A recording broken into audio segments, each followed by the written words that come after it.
Oh, hello, great readers. I'm Bo-Chen. I'm Nimicon. I'm Van Chan. In this class, I'll read all of you a part of A Tale of Two Cities, Book the Third, Golden Thread. S. L. A Tale of Two Cities, Book the Third, Golden Thread. Charles Dickens. Chap. 10. The Substance of the Shadow, Sec. 1. Alexander Manette. Unfortunate physician. Native of Beauvais, and afterwards resident in Paris. I had this melancholy paper in my doleful cell in the Bastille during the last month of the year 1767. I write it as still in intervals, under every difficulty. I designed to secrete it in the wall of the chimney, where I have slowly and laboriously made a place of concealment for it. Some pitying hen may find it there, when I and my sorrows are dust. These words are formed by the rusty iron point with which I write with difficulty, in scrapings of soot and charcoal from the chimney, mixed with blood, in the last month of the 10th year of my captivity. Hope has quite departed from my breast.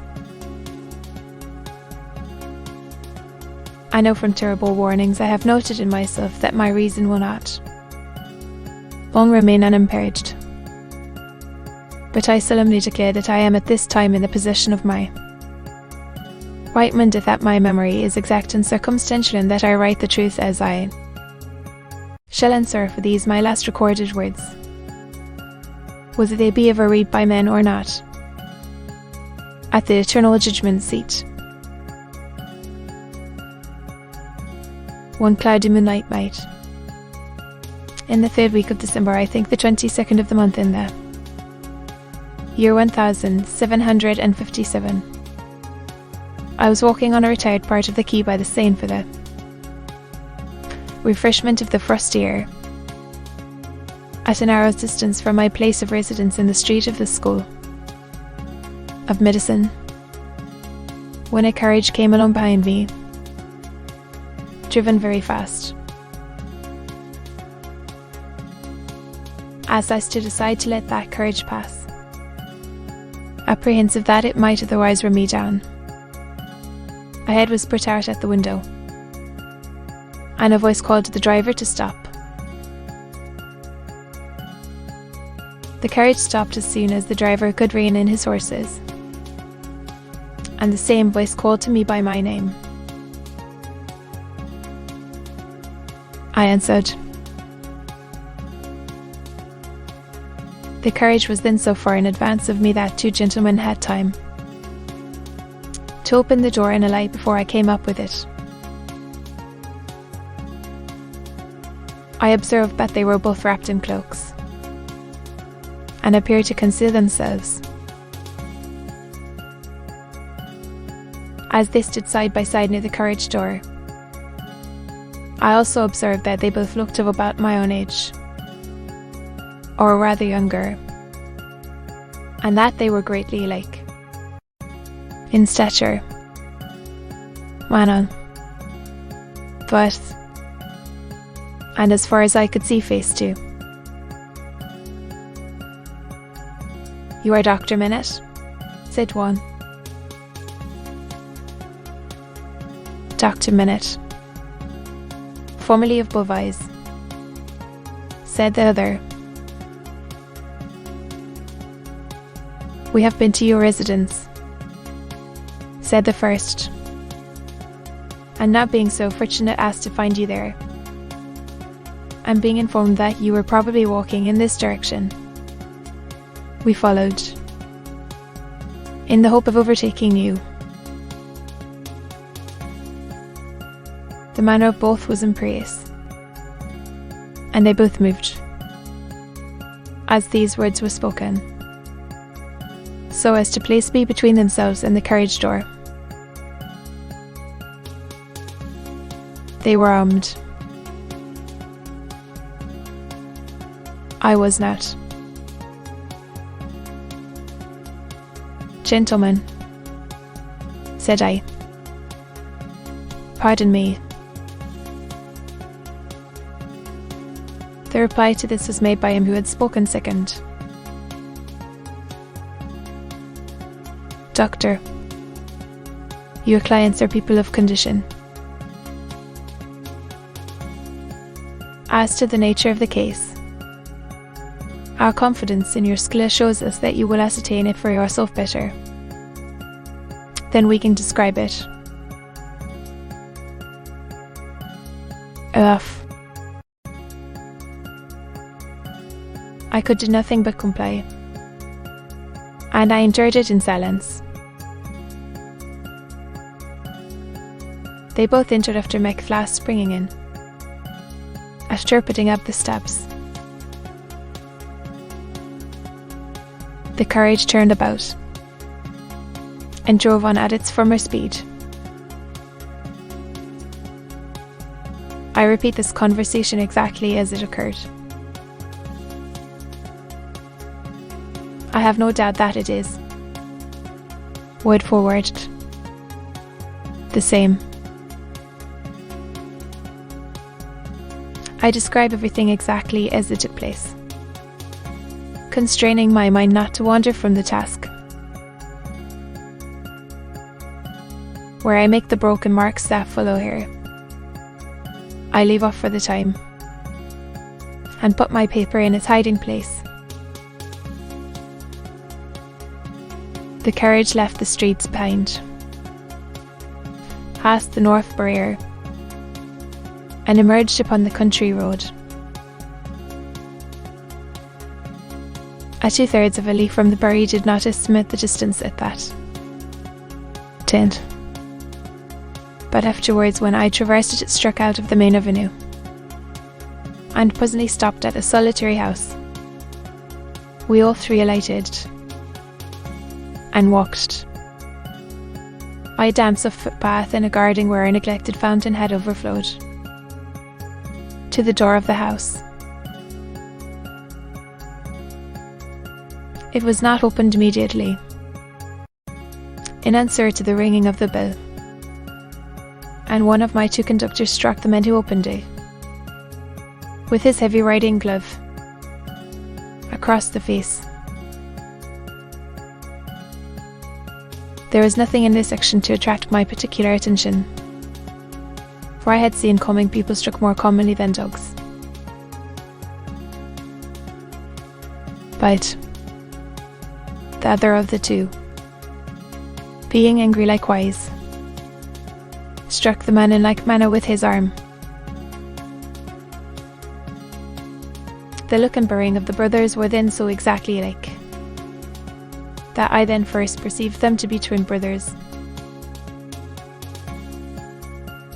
From the time of our alighting at the outer gate, which we found locked, and which one of the brothers had opened to admit us, and had relocked, I had heard cries proceeding from an upper chamber.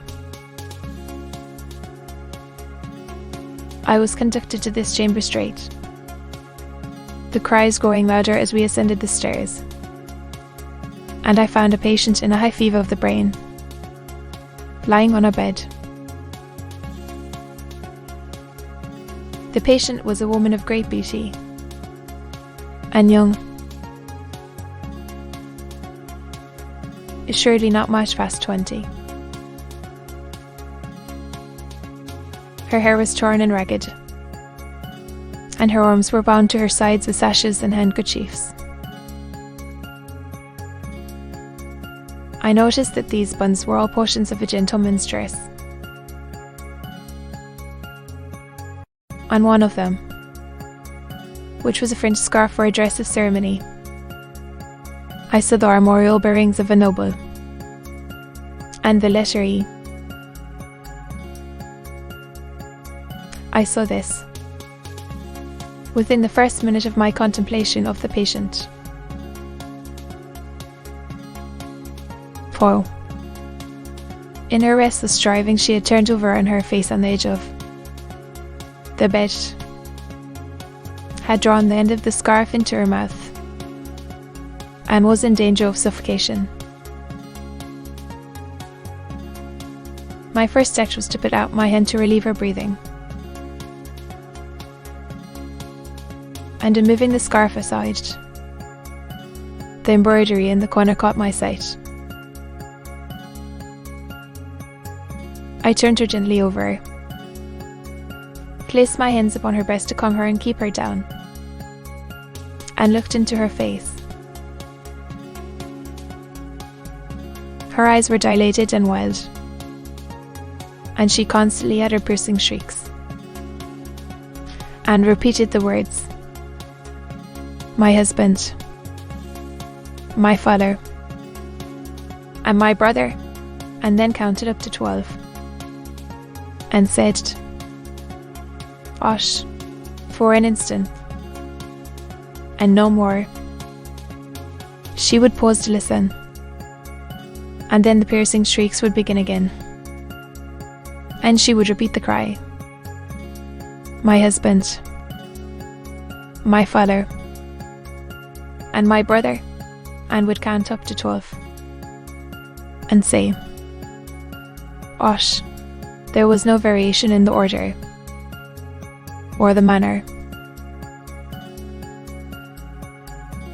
There was no cessation, but the regular moment's pause in the utterance of these sounds to distinguish the brothers. I will call them the elder and the younger. By the elder, I mean him who exercised the most authority. "The gentleman," said I, still keeping my hands upon her breast. "How useless I am, as you have brought me. If I had known what I was coming to see, I could have come provided. As this is, time must be lost." The elder brother looked to the younger, who said haughtily, "There is a case of medicines here," and brought it from a closet, and put it on the table. I opened some of the bottles, smelt them, and put the stoppers to my lips. If I had wanted to use anything save narcotic medicines that were poisons in themselves, I would not have administered any of those. "Do you doubt them?" asked the younger brother. "You see, monsieur, I am going to use them," I replied, and said no more. I made the patient swallow, with great difficulty, and after many efforts, the dose that I desired to give. As I intended to repeat it after a while, and as it was necessary to watch its influence, I then sat down by the side of the bed. There was a timid and suppressed woman in attendance, wife of the man downstairs, who had retreated into a corner. The house was damp and decayed, indifferently furnished dividedly, recently occupied and temporarily used. Some of the cold hangings had been nailed up before the windows, to deaden the sound of the shrieks. They continued to be uttered in their regular succession, with the cry, "My husband, my father, and my brother," the counting up to 12, and the frenzy was so violent that I had not unfastened the bandages restraining the arms. But I had looked to them to see that they were not painful. The only spark of encouragement in the case was that my hand upon the sufferer's breast had this much soothing influence, that for minutes at a time it tranquilized the figure. It had no effect upon the cries. No pendulum could be more regular. "You had better see," he carelessly answered, and took up a light. Thither patiently in a back room across the second staircase, which was a species of loft over a stable. There was a low plastered ceiling to part of it. To be continued.